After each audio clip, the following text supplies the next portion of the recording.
యూనివర్సిటీలకు పూర్వ వైభవాన్ని తీసుకొస్తామంటోంది సర్కార్.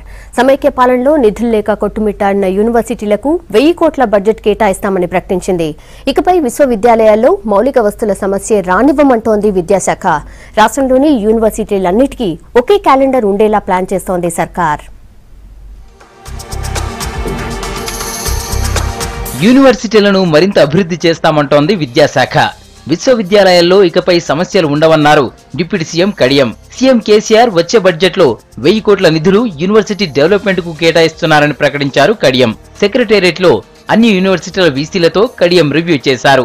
యూనివర్సిటీల్లో నెలకొన్న సమస్యలు, టీచింగ్, నాన్ టీచింగ్ పోస్టుల భర్తీ, పదోన్నతులు, కాంట్రాక్టు లెక్చరర్ల రెగ్యులరైజేషన్, ఉపాధి కల్పించే కోర్సుల ఏర్పాటు, రిటైర్మెంట్ వయోపరిమితి పెంపు, ఉస్మానియా శతాబ్ది ఉత్సవాల నిర్వహణ అంశాలపై సుదీర్ఘంగా చర్చించారు.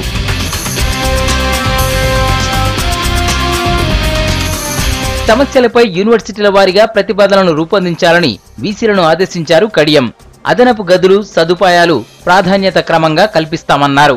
వర్సిటీల్లో పదోన్నతులు కల్పించే అంశంపైన చర్చించారు. దీనికి సంబంధించిన ప్రతిపాదనలు కూడా రెడీ చేయాలని వీసీలకు సూచించారు.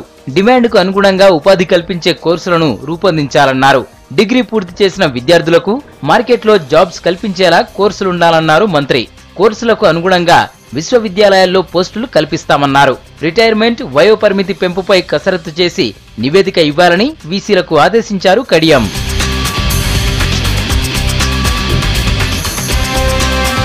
రాష్ట్రంలోని అన్ని యూనివర్సిటీలకు ఒకే విద్యా క్యాలెండర్ ఉండేలా సమన్వయం చేసుకోవాలన్నారు కడియం.